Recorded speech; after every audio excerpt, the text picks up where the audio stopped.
अस्सलाम वालेकुम eight class, कैसे हैं आप लोग। उम्मीद है सब लोग खैरियत से होंगे। अब आज हमने eight class math unit number 11 lecture 2 discuss करना है, जिसमें हम एक्सरसाइज 11.1 डिस्कस करेंगे। एक्सरसाइज 11.1 देखिए, इस चैप्टर नेम है इंट्रोडक्शन टू ट्रिग्नोमेट्री। हमने ट्रिग्नोमेट्री को पहले डिस्कस किया, उसके बाद ट्रिग्नोमेट्रिक रेशियोज दिए। ट्रिग्नोमेट्रिक रेशियोज क्या है, रिलेशन है। ट्रिग्नोमेट्री क्या है, आपकी रिलेशन है between sides of angle and triangle, sides of angles, side of triangles की रेशो रिलेशन है और ट्रायंगल के एंगल्स का रिलेशन है। तो हम उसमें ट्रिग्नोमेट्री में हम क्या करते हैं, हम फाइंड करते हैं sides of a triangle and angles of a triangle. उसके बाद हमने ट्रिग्नोमेट्रिक रेशियोज देखी कि हमारे पास ट्रिग्नोमेट्रिक रेशियोज हैं साइन, कॉस और टेन। उसके बाद हमने इसके इन्वर्स ट्रिग्नोमेट्रिक रेशियोज देखी, कोसिकेंट, सिकेंट और कॉट। और फिर हमने देखा कि ट्रिग्नोमेट्रिक रेशियोज जो ऑफ एन एक्यूट एंगल जो हैं वो क्या है, उनकी रेशियोज फाइंड की, उनकी वैल्यूज़ फाइंड की ट्रिग्नोमेट्रिक रेशियोज की तीनों एक्यूट एंगल 30, 60 और 45 पे। और फिर उसका टेबल हमने जो बुक में बना हुआ है वो भी हमने तैयार किया।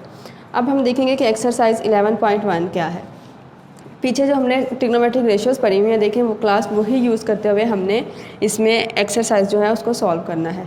ठीक है, तो देखें फर्स्ट क्वेश्चन है एक्सरसाइज का, for each of the following right angle triangle find the trigonometric ratios. दो राइट एंगल ट्रायंगल उन्होंने दे दी हैं और नीचे ये उन्होंने कुछ 10 पार्ट दिए हुए हैं ट्रिग्नोमेट्रिक रेशियोज़, जिसमें डिफरेंट लिखी हुई हैं और उन्होंने कहा हुआ है इन दोनों ट्रायंगल्स के लिए आपने ट्रिग्नोमेट्रिक रेशियोज़ की वैल्यूज़ फाइंड करनी है।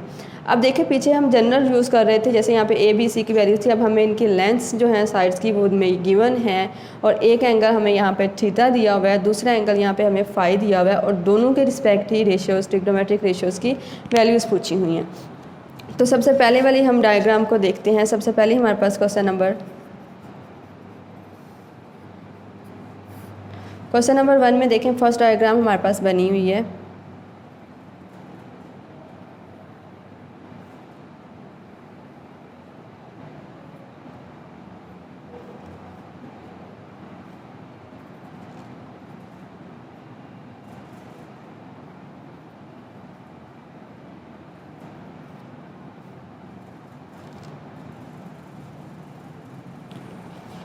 और देखें फर्स्ट इसमें ट्रिग्नोमेट्रिक रेशियो उन्होंने कही हुई है साइन ऑफ थीटा। अब हमें पता है कि साइन थीटा ट्रिग्नोमेट्रिक रेशियो ये किसके इक्वल थी, परपेंडिकुलर ओवर हाइपोटेन्यूस। ठीक है, अब हमने इसमें इस ट्रायंगल में देखना है कि परपेंडिकुलर क्या है और हाइपोटेन्यूस क्या है। तो देखिए यहाँ पे देखना है हमने सबसे पहले कि यहाँ एंगल क्या है। यहाँ पे है हमारे पास एंगल थीटा, तो यहाँ भी हम थीटा के रिस्पेक्ट चूज़ करेंगे कि कौन सी आपकी बेस है, कौन सा आपका परपेंडिकुलर है और कौन सा आपका हाइपोटेन्यूस है। अब देखिए अगर हम देखें थीटा के रिस्पेक्ट, हमने कहा 90 डिग्री के अपोजिट साइड जो है वो तो ऑलवेज हाइपोटेन्यूस ही होगी। ठीक है, तो इसका मतलब है कि ये साइड आपकी जो है वो क्या होगी, आपकी हाइपोटेन्यूस होगी। अब यहाँ पे देखें हमने एंगल कौन सा लिया हुआ है, हमने थीटा के रिस्पेक्ट रेशियोज़ फाइंड करनी है। तो हमने क्या किया, थीटा के रिस्पेक्ट हम इसको देखेंगे, इसकी रेशियोज़ इस थीटा के रिस्पेक्ट। अब थीटा के अपोजिट साइड ये क्या होगी, आपकी परपेंडिकुलर, और जो एडजेसेंट साइड है वो आपकी क्या हो जाएगी, बेस। ठीक है, तो इसका मतलब है आपके पास परपेंडिकुलर क्या हो गया 4 और हाइपोटेन्यूस आपके पास क्या है 5 अकॉर्डिंग टू थीटा। ठीक है, इसी तरह नेक्स्ट पार्ट इसका दिया हुआ है कॉस थीटा। अब कॉस थीटा का हमारे पास फार्मूला है बेस ओवर हाइपोटेन्यूस। तो बेस देखें यहाँ पे हमारे पास फिर थीटा के रिस्पेक्ट है, इसका मतलब है यही वाली जो आपकी साइड्स जिस तरह से लिखी हुई हैं यही यूज़ होंगी। तो यहाँ पे बेस क्या है आपके पास 3 और हाइपोटेन्यूस है आपके पास 5।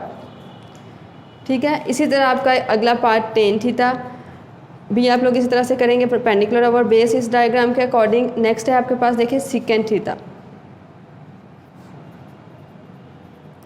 सिकेंट थीटा, अब सिकेंट थीटा चूंकि कॉस का रेसिप्रोकल है तो क्या इसका हमने पढ़ा था हाइपोटेन्यूस ओवर बेस, और अभी तक हमारे पास एंगल जो है वो थीटा ही यूज़ हो रहा है। तो थीटा के रिस्पेक्ट आपका हाइपोटेन्यूस क्या था 5 और आपकी बेस क्या थी 3। तो देखिए ये कॉस की रेसिप्रोकल वैल्यू बनी है 3/5 और उसका रेसिप्रोकल 5/3, तो कॉस का इन्वर्स क्या बना है सिकेंट।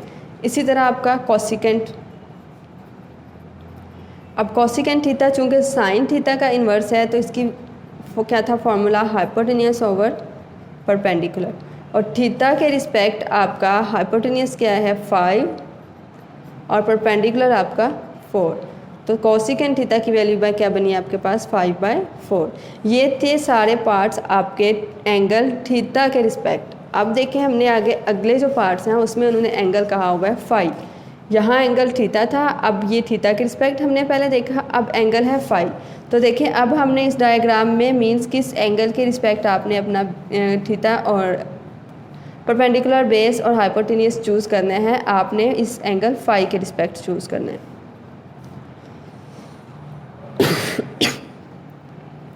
अब देखिए फाई के रिस्पेक्ट एंगल 90 के सामने ये तो आपका हाइपोटेन्यूज ही ये साइड रहेगी, और इस एंगल के अपोजिट साइड आपकी क्या हो जाएगी परपेंडिकुलर, और इसकी एडजेसेंट साइड आपकी क्या हो जाएगी बेस। तो अब 6 पार्ट में देखिए कि आप पूछ रहे हैं कॉट फाई। अब हमें पता है कॉट फाई किसका इन्वर्स है, ये इन्वर्स है हमारे पास टेन का, ठीक है। और टेन क्या फार्मूला क्या होता है हमारे पास परपेंडिकुलर ओवर बेस। तो कॉट फाई का आपके पास फार्मूला क्या होगा, इसका रेसिप्रोकल बेस ओवर परपेंडिकुलर, और ये प्रीवियस लेक्चर में हमने पढ़े भी थे इनका फार्मूलाज। अब यहाँ पे आपकी बेस क्या है 4 और परपेंडिकुलर आपका क्या है 3, ठीक है। तो ये इसका आंसर आ जाएगा। इसी तरह नेक्स्ट देखिए आपका 7th पार्ट है टेन फाई। अब फिर एंगल क्या है हमारे पास फाई, तो टेन का सबसे पहले फार्मूला लिखें, वो क्या होगा परपेंडिकुलर ओवर बेस। अब यहाँ पे फाई के अकॉर्डिंग आपका परपेंडिकुलर जो है, फाई के अकॉर्डिंग आपका परपेंडिकुलर क्या है 3, तो यहाँ वैल्यू लिखेंगे 3, और बेस आपकी क्या है 4, तो ये वैल्यू आ जाएगी 4। इसी तरह आपके बाकी part sine phi, second phi, cos phi, ये भी आपने फाइंड करने हैं इसी तरह से, ठीक है। बस आपने ये ध्यान रखना है कि यहाँ पे जो भी एंगल आपका है, जो भी एंगल जिस एंगल के रिस्पेक्ट आपको ट्रिग्नोमेट्रिक रेशियोज कही जा रही हैं, आपने यहाँ से डायग्राम में उसी एंगल को देखते हुए अपना परपेंडिकुलर, हाइपोटेन्यूज और बेस जो है वो सिलेक्ट करनी है, ठीक है। अब देखिए नेक्स्ट डायग्राम भी इसी तरह से आपको दो एंगल्स के रिस्पेक्ट वैल्यूज़ दी हुई हैं 8, 17 और 15, और यही वाली जो क्वेश्चंस हैं आपने इस डायग्राम के अकॉर्डिंग खुद से सॉल्व करने हैं। क्या पहले आप लोग किसके रिस्पेक्ट चूज़ कर लेंगे, थीटा के रिस्पेक्ट देखेंगे, परपेंडिकुलर क्या है, हाइपोटेन्यूज क्या है और बेस क्या है, ठीक है। और इसको चूज़ करते हुए इस डायग्राम से आप थीटा के रिस्पेक्ट सेलेक्ट करते हुए ये सारे क्वेश्चन आप सॉल्व कर लेंगे 1 to 5। फिर आप क्या करेंगे, आप दोबारा से डायग्राम इस तरह जैसे मैंने दोबारा से डायग्राम बनाई और फाई के रिस्पेक्ट यहाँ पर राइट कर दिया है कि फाई के रिस्पेक्ट परपेंडिकुलर क्या है, बेस क्या है और हाइपोटेन्यूज क्या है, ठीक है। इस तरह से आप चूज़ करने के बाद आप 6 to 10 पार्ट जो है वो फाई के रिस्पेक्ट आपने सॉल्व करने हैं, ठीक है। आपको इसके नोट्स भी मिल जाएंगे, आप वहाँ से भी हेल्प ले सकते हैं। अगर आपको समझ ना आए तो फिर आप पूछ सकते हैं। अब देखिए इसने ये आपने सेकंड डायग्राम से ये क्वेश्चन सारे खुद से सॉल्व करने हैं। अब नेक्स्ट देखिए क्वेश्चन नंबर 2।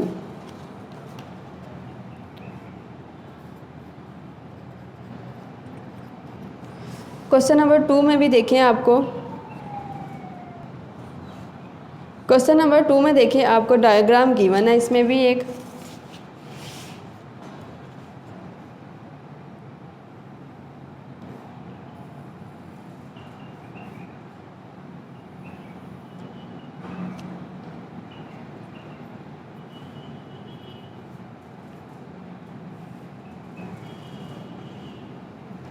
देखिए ABC डायग्राम, इसमें भी आपको ABC एक राइट एंगल ट्रायंगल गिवन है, क्योंकि हमें पता है यहाँ पे एंगल ये 90 डिग्री है, तो ये कौन सी ट्रायंगल है, राइट एंगल ट्रायंगल है। और एक एंगल आपका A पे गिवन है और दूसरा एंगल आपका C पे एक एंगल गिवन है। अब उन्होंने क्या कहा हुआ है, find the trigonometric ratios of the triangle. इस ट्रायंगल की हमने क्या फाइंड करनी है, ट्रिग्नोमेट्रिक रेशियोज फाइंड करनी है। तो सबसे पहले क्वेश्चन है आपके पास sine measure of angle A, इस ये फाइंड करना है आपने। मीन्स आपने साइन की रेशियोज फाइंड करनी है विद रिस्पेक्ट टू किस एंगल आपने फाइंड करनी है, ए के रिस्पेक्ट। अब देखिए हमें पता है कि साइन का सबसे पहले हमारे पास sine measure of angle A, उसका फॉर्मूला हम देखेंगे perpendicular over hypotenuse, perpendicular over hypotenuse. अब देखिए हमने किस एंगल के रिस्पेक्ट देखना है, एंगल ऑफ ए, ये एंगल ऑफ ए के रिस्पेक्ट। तो इसके रिस्पेक्ट पहले हम सिलेक्ट करते हैं कि कौन सी आपकी बेस है, कौन सा परपेंडिकुलर है और कौन सा आपका हाइपोटेन्यूज है। तो देखिए 90 डिग्री के अपोजिट साइड हमें पता है ये साइड आपकी क्या बन जाएगी, हाइपोटेन्यूज, और एंगल ए के रिस्पेक्ट हम कर रहे हैं तो ए के अपोजिट साइड जो है वो आपकी क्या बन जाएगी, परपेंडिकुलर, और 90 डिग्री और एंगल के साथ जो एडजेसेंट साइड है वो आपकी क्या बन जाएगी, बेस। ठीक है। अब हमने क्या परपेंडिकुलर यहाँ पे, चूँकि यहाँ पे हमें वैल्यूज़ नहीं दी हुई, इनकी यहाँ से यहाँ तक लेंथ नहीं गिवन, तो हम इसको एज इट इज़ ही लिख देंगे कि मेजर ऑफ परपेंडिकुलर क्या है आपका, मेजर ऑफ बी सी। क्योंकि हमें यहाँ पे प्रीवियस क्वेश्चन में उन्होंने उसकी लेंथ मेजर करके बताई हुई थी कि 4 है, 3 है, 5 है, 17 है, 15 है, तो यहाँ पे नहीं बताई हुई, तो हम सिर्फ यही लिखते हैं परपेंडिकुलर की। अब देखें यहाँ परपेंडिकुलर क्या है, B point to C point तक, तो क्या लिखेंगे हम, मेजर ऑफ बी सी, और हाइपोटेन्यूज आप क्या क्या है, ए टू सी लेंथ, तो मेजर ऑफ ए सी, इस तरह से हम लेंथ को लिख लेते हैं। तो ये क्या बन जाएगा आपका, sine measure of angle A. ठीक है। उसके बाद नेक्स्ट देखें cos measure of angle A. तो कॉज, इसमें भी हमने किसके रिस्पेक्ट देखनी है, हमने ये भी एंगल ए के रिस्पेक्ट देखनी है। तो कॉज का हमारे पास फार्मूला क्या है, बेस ओवर हाइपोटेन्यूज। अब बेस आपके पास यहाँ पे क्या है, ए टू बी, तो मेजर ऑफ ए बी, और हाइपोटेन्यूज आपके पास क्या है, मेजर ऑफ ए सी, तो ये आपका आ जाएगा कॉज। ठीक है। इसी तरह से अब आपका क्या आ जाएगा उसके बाद, tan, third part, tan measure of angle A. तो tan measure of angle A का फार्मूला आपके पास क्या है, परपेंडिकुलर ओवर बेस। और परपेंडिकुलर हमने देखा था कि इस डायग्राम में परपेंडिकुलर आपके पास क्या था, बी सी, तो मेजर ऑफ बी सी, और बेस आपके पास क्या थी, A B, measure of A B, ये आ गया। अब नेक्स्ट देखिए आपके पास क्या है, एंगल, फोर्थ पार्ट है आपके पास एंगल सी के रिस्पेक्ट। अब यही वाली जो डायग्राम है, इसमें हमने क्या करना है, एंगल सी के रिस्पेक्ट आपने सेलेक्ट करना है कि कौन सा आपके पास परपेंडिकुलर है, कौन सा आपके पास बेस है, और कौन सा आपके पास हाइपोटेन्यूज है।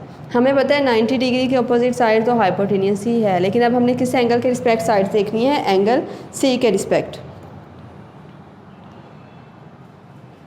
तो सी के अपोजिट साइड क्या होगी आपकी, परपेंडिकुलर, और बी एंगल 90 के एडजेसेंट साइड आपकी क्या हो जाएगी, बेस। अब देखें ये हमने सेलेक्ट कर लिया। अब हम देखेंगे sine measure of angle C का, फिर से वही फार्मूला। देखिए फार्मूला चेंज नहीं हो रहा, सिर्फ एंगल के रिस्पेक्ट जो है आपकी वैल्यूज़ जो हैं वो चेंज हो रही हैं। परपेंडिकुलर और हाइपोटेन्यूज आपका चेंज हो रहा है। ठीक है। अब परपेंडिकुलर आपका क्या बन गया, मेजर ऑफ ए बी, और हाइपोटेन्यूज आपका क्या बन गया, मेजर ऑफ ए सी। ठीक है। तो ये आपका आ गया। इसी तरह आपने बाकी जो है कॉज मेजर एंगल सी और टेन मेजर एंगल सी, वो भी आपने खुद से फाइंड कर लेना है। नेक्स्ट देखिए question number 3, in a right angle triangle. यहाँ पे हमें एक ट्रायंगल जो है वो गिवन नहीं है, बल्कि हमने खुद से ट्रायंगल कंस्ट्रक्ट करनी है। In a right angle triangle A B C, measure angle B 90 degree and angle C equals to 60 degree, also sine measure angle C equals to C over B, find the following trigonometric ratios. अब देखिए question number 3 है आपका, वो कह रहे हैं एक right angle triangle हमने ली,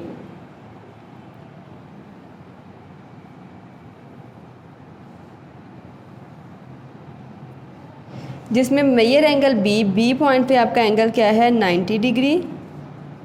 तो जैसे आपकी प्रीवियस में ट्रायंगल्स गिवन है, हम उसी के अकॉर्डिंग इसको नेम दे के कर लिया, ए बी सी ट्रायंगल। अब देखिए उन्होंने कह दिया है कि सी पे एंगल क्या है, 60 डिग्री, मीन यहाँ पे एंगल होगा 60 डिग्री। तो अब रिमेनिंग हमने देखना है कि ए पे एंगल जो है वो हमारे पास कितना होगा। तो हमें पता है कि सम ऑफ इंटीरियर एंगल आपका जो है वो क्या है,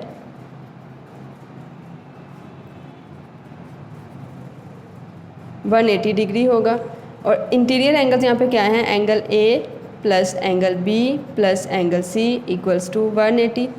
अब एंगल ए हमने चूँकि फाइंड करना है, angle B 90 degree, angle C 60 degree, तो ये आ जाएगा 180 डिग्री।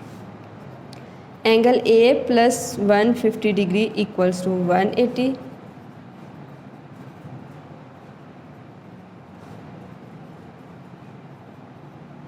तो हमारे पास एंगल ए के आ गया आपका 30 डिग्री। ठीक है, ये आ गई। अब देखिए हमने एंगल, थर्ड एंगल हमने फाइंड कर लिया। आल्सो उन्होंने कंडीशन बताई हुई है, sine angle C equals to C over B.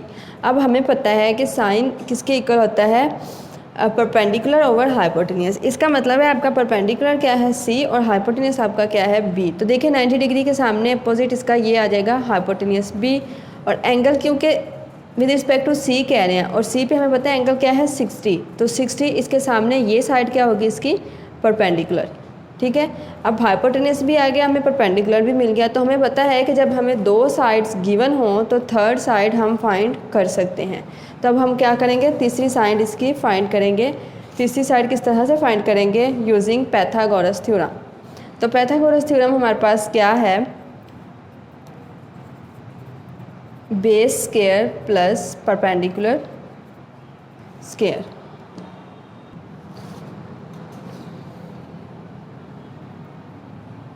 अब देखिए हमारे पास ये हमने इसका ये 60 डिग्री के अकॉर्डिंग चूँकि हमें वैल्यूज़ दी गई हैं, तो हम क्या करेंगे, ये चीज़ आपकी परपेंडिकुलर, ये हाइपोटेनियस, तो ये क्या होगी आपके पास बेस। लेट कर लेते हैं, हम इसको नेम दे देते हैं ए का। ठीक है, ए हमने क्या करना है, फाइंड करना है। तो हम क्या करेंगे, हाइपोटेनियस हमारे पास क्या है बी, वैल्यूज़ यहाँ पुट करेंगे, बेस हमने ए कह दिया और परपेंडिकुलर आपके पास क्या गिवन है, सी। तो B square equals to A square plus C square. हमने चूँकि ए फाइंड करना है तो B square minus C square equals to A, और स्क्वायर रूट लेंगे तो A square equals to B square minus C square. ये हमारे पास क्या आ गई वैल्यू ए की। ठीक है, तो ए हमारे पास किसके इक्वल आ गया है, B square minus C square.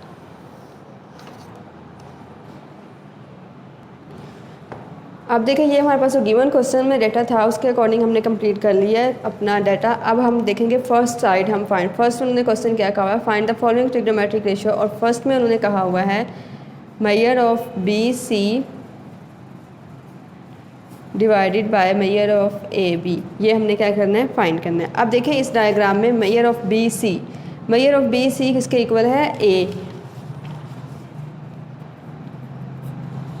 और मेजर ऑफ ए बी आपका क्या है, सी। तो यहाँ पुट कर देंगे ए ओवर सी, और ए की वैल्यू हमें पता है, हमने जो फाइंड की है वो क्या आई है, B square minus C square over C. तो ये आ गया हमारे पास B C over A B. अब नेक्स्ट में देखिए उन्होंने कहा हुआ है, सेकंड पार्ट में उन्होंने कहा है कॉस 60, इसकी वैल्यू फाइंड करनी है। अब कॉस 60 आपके पास क्या है, हमें पता है कॉस का फार्मूला क्या है आपके पास, बेस ओवर हाइपोटेनियस।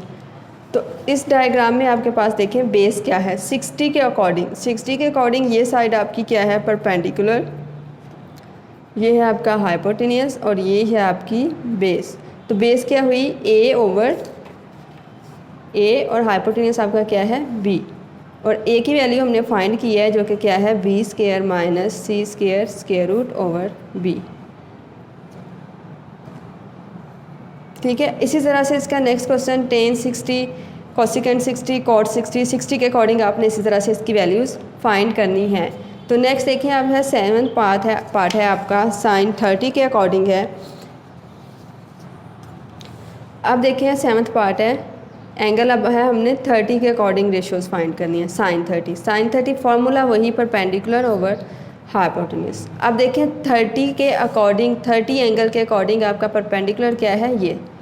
ठीक है, तो यहाँ पे क्या आ जाएगा, ए परपेंडिकुलर, और हाइपोटेन्यूज 90 के अपोजिट वो यही रहेगा, ए ओवर बी। और हमें पता है ए की वैल्यू क्या है, B square minus C square over B. तो ये आ गया आपका 30 के अकॉर्डिंग। सिर्फ 30 के अकॉर्डिंग बेस और परपेंडिकुलर आपका चेंज होगा, लेकिन हाइपोटेन्यूज जो है वो आपका सेम रहेगा। ठीक है, इसी तरह से आपके इसके जो बाकी पार्ट्स हैं 30 और 60 के अकॉर्डिंग वो कर लेंगे। ठीक है, वो आपने खुद करने हैं, आपको उसके नोट्स भी दिए जाएंगे, आप वहाँ से भी हेल्प ले सकते हैं, लेकिन आप लोग बाकी पार्ट खुद से करेंगे, बहुत इजी हैं। सिर्फ आपको परपेंडिकुलर और आपने बेस चूज़ करते हुए कंफ्यूज नहीं होना। जिस भी एंगल के अकॉर्डिंग आपने रेशियोज़ फाइंड करनी है, उसी के अकॉर्डिंग आपने इसकी बेस और परपेंडिकुलर और हाइपोटेन्यूज सेट कर लेना है। अब नेक्स्ट देखें क्वेश्चन नंबर 4।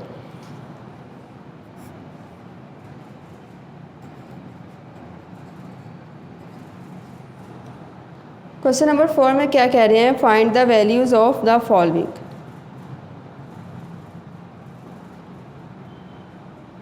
अब देखिए वैल्यूज़ फाइंड करनी है हमने, ये 4 पार्ट्स इसके दिए हुए हैं, find the values of the following. First part आपको क्या दिया हुआ है, 2 साइन 60 और कॉस 60। अब देखें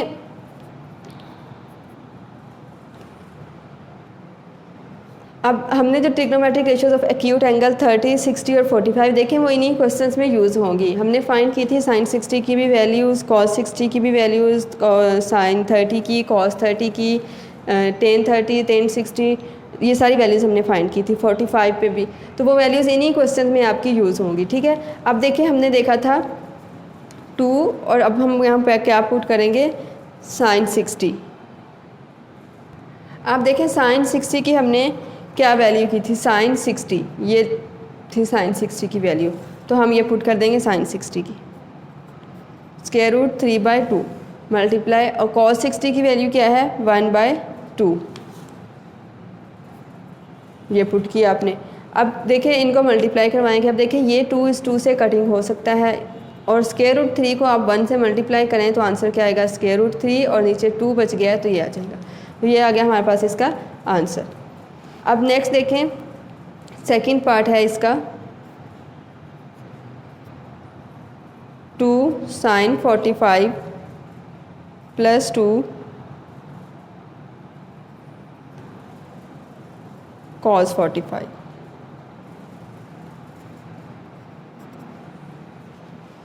देखें अब sin 45 की हमने वैल्यू क्या फाइंड की थी 1/√2 प्लस 2, और cos 45 की भी थी 1/√2। इनको मल्टीप्लाई करवाएंगे 2 1 2 और √2 प्लस 2/√2। अगर हम इनका एलसीएम लें तो वो क्या आ जाएगा हमारे पास √2 और 2 + 2 हो जाएगा, 2 + 2 आ जाएगा 4, और 4/√2 ये आ गया हमारे पास इसका आंसर। ठीक है, अब नेक्स्ट पार्ट देखें क्वेश्चन नंबर 4 का थर्ड पार्ट।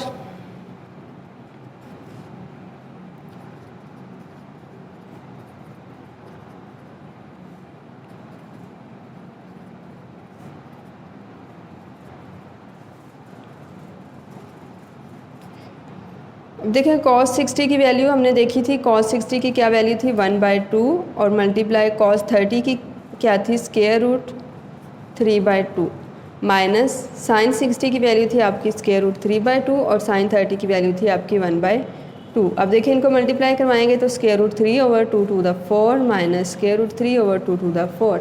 देखिए ये सेम वैल्यूज़ हैं तो ये क्या हो जाएंगी, ये एक वैल्यू प्लस है दूसरी माइनस है। फॉर एग्जांपल अगर आपकी 2 - 2 वैल्यू लिखी हो तो आंसर क्या आएगा 0।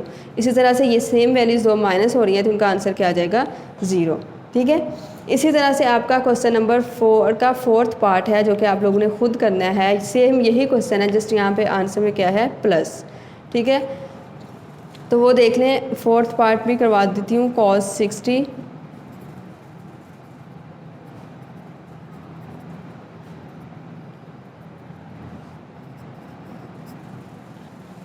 अब देखिए cos 60 की वैल्यू 1/2 मल्टीप्लाई √3। ये वैल्यूज़ आपने याद रखनी है, तभी आपके ये क्वेश्चन जो हैं वो पेपर में आप सॉल्व कर सकेंगे।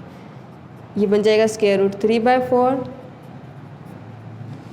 एलसीएम लेंगे तो वो क्या आ जाएगा 4, और ये वैल्यूज़ ऐड हो जाएंगी √3 + 3। अब देखिए इस तरह से जब लिखी हुई हैं आपके पास वैल्यूज़ स्क्वायर रूट में, जब यहाँ पे स्क्वायर रूट के बाहर कुछ भी नहीं होता तो यहाँ पे 1 होता है, और स्क्वायर रूट के अंदर वाली वैल्यूज़ ऐड नहीं होते बल्कि उनके बाहर जो कोफिशिएंट लिखा हुआ है वही ऐड होगा, 1 ये और 1 ये, 1 + 1 आपका बन जाएगा 2, और √3 आपका एज इट इज़ आ जाएगा। इसको हम इस तरह से नहीं लिख सकते, इन दोनों को ऐड करके हम 6 स्क्वायर रूट नहीं लिख सकते, ये मिस्टेक आपने नहीं करनी। ठीक है, स्क्वायर रूट के बाहर जब यहाँ पे कुछ भी नहीं है तो कोफिशिएंट यहाँ भी 1 होगा, यहाँ भी 1 होगा, और 1 + 1 आपका 2 बनेगा, और √3 एज इट इज़ आ जाएगा। जिस तरह से आप x + x लिखा होता है उसको ऐड करते हैं तो बनता है 2x, इसी तरह से स्क्वायर रूट वालों को भी ऐड करना है। अब ये देखिए ये कट सकते हैं 2 × 1 = 2 और 2 × 2 = 4, तो ये क्या बन जाएगा √3/2। ठीक है, क्लास तो आपकी 11.1 एक्सरसाइज जो है वो कंप्लीट हो गई है। जो भी क्वेश्चन इसमें आपको छोड़े हैं वो मैंने आप लोगों ने खुद करने हैं, सेम मेथड जिस तरह से आपको करवाए हैं उसी तरह से करने हैं, और आपने ट्रिग्नोमेट्रिक रेशियोज जो हैं एक्यूट एंगल की उनकी वैल्यूज़ का टेबल भी याद करना है, और फार्मूलाज भी ट्रिग्नोमेट्रिक रेशियोज़ के याद करने हैं। उम्मीद है आप लोगों को एक्सरसाइज 11.1 समझ आ गई होगी, तो आपने इसकी अच्छे से प्रैक्टिस करनी है। ठीक है, ओके क्लास, अल्लाह हाफिज़।